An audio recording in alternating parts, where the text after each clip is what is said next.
Hi, welcome to videos on control systems concepts, that is compensation.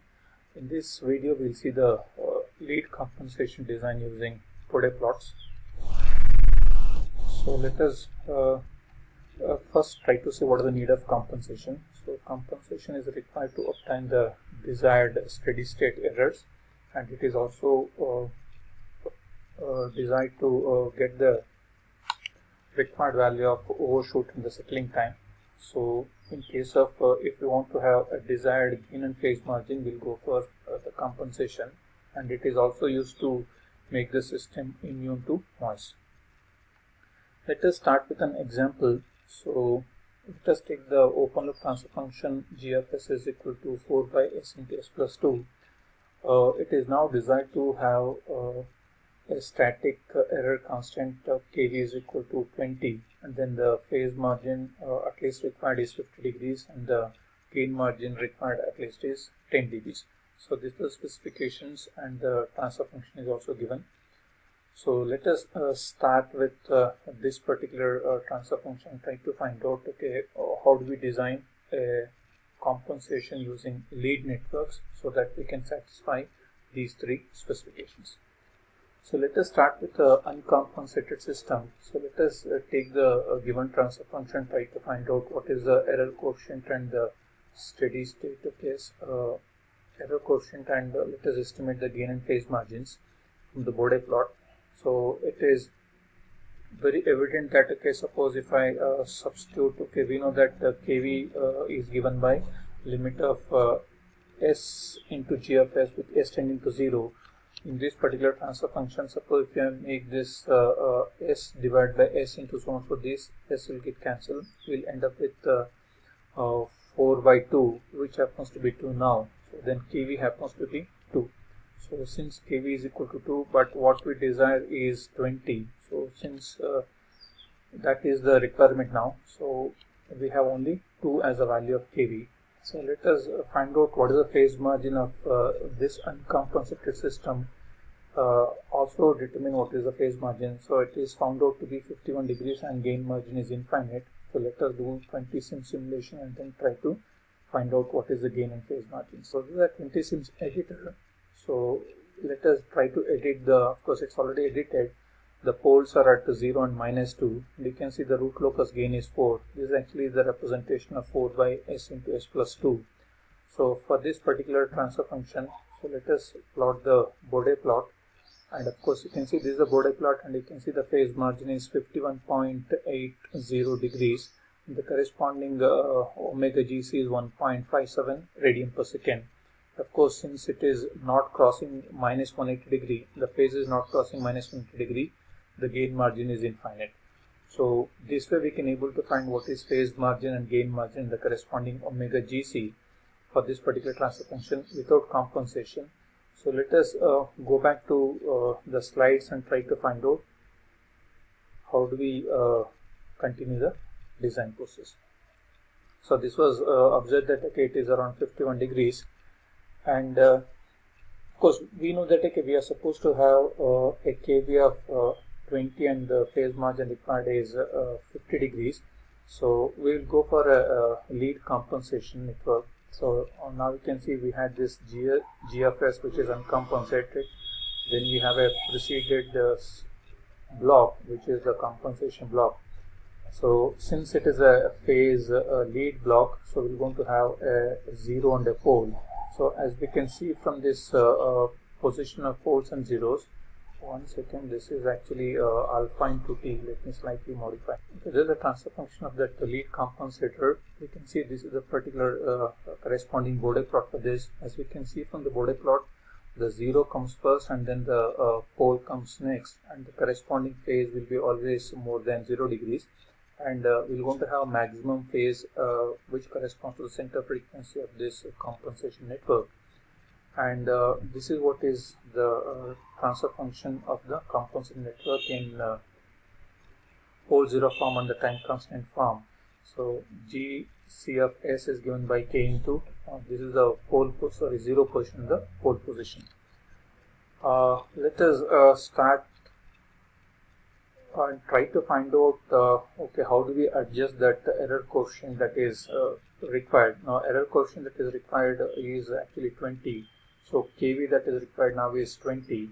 Suppose if you take this transfer function of GFS and GCFS and GFS, so this is what is the transfer function of GFS, that is Ts plus 1 by alpha Ts plus 1. So of course we not this is the transfer, this is the expression for kV, which is limit of s into 0 s into GCF into GFS.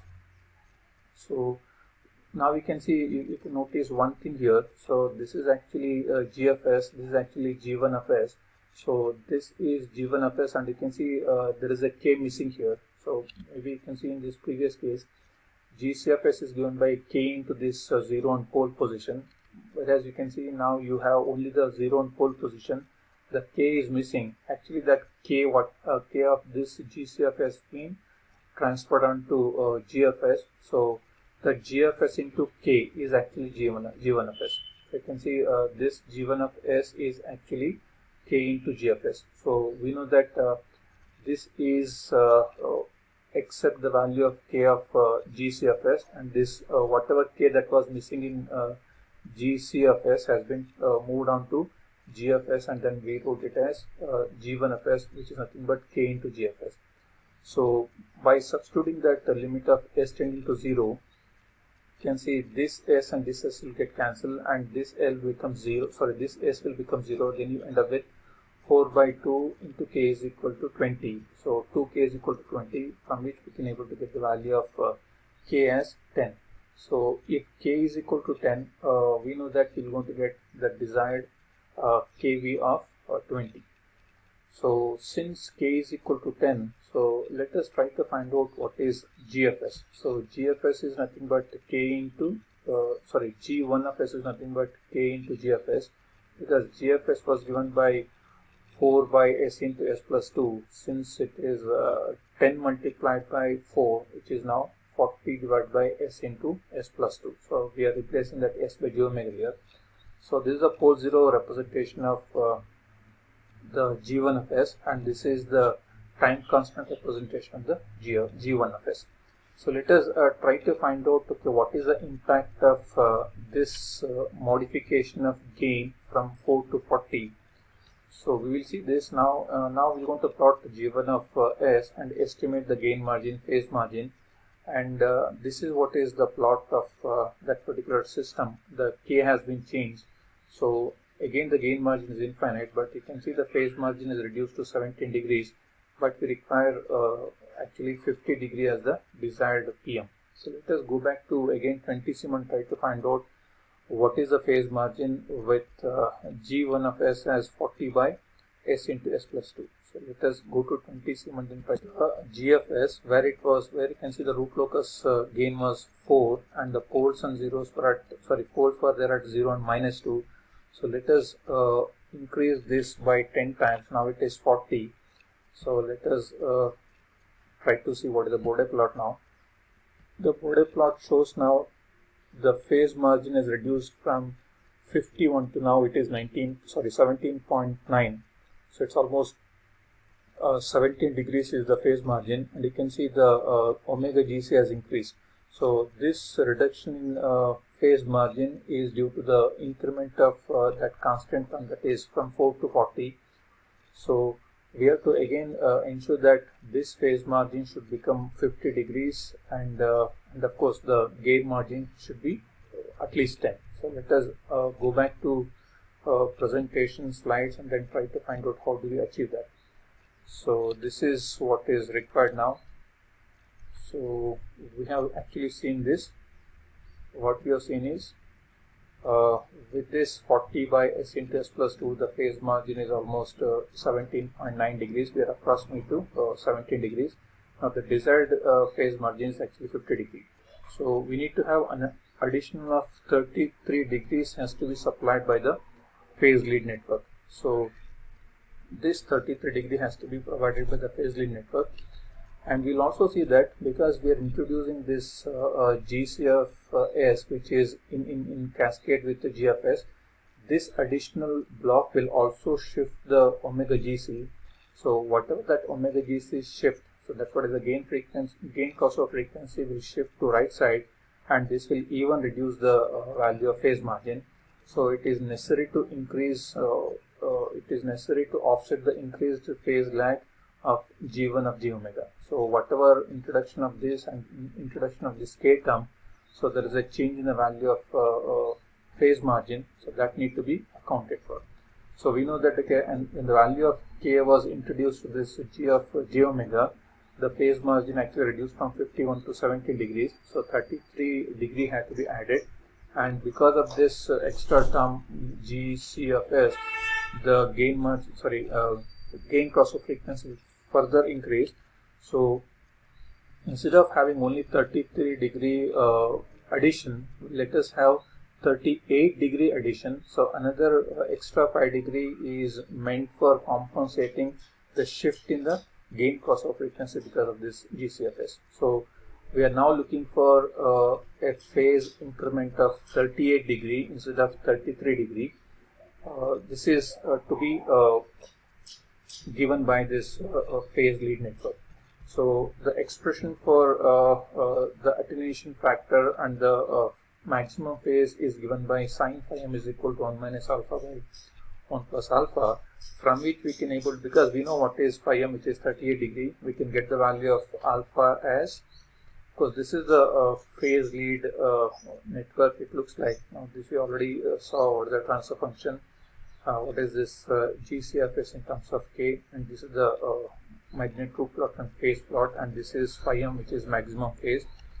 And by substituting this phi m as 38 degrees, and the corresponding value of alpha comes out to be 0.24, and we know that we have a 0 and a pole. A 0 will have a cutoff frequency at 1 over t, and this is at a frequency 1 over alpha t. So this is for a particular example where alpha is taken as 0.1. So that's why you can see there is a 10-time increment, whereas in this particular case it will not be 10 times. So this alpha is 0.24 now. So corner frequencies in general are 1 over t and 1 over alpha t. So of course we know that the maximum phase will occur at the geometric mean of these two corner frequencies. So omega is given by 1 over root so and so.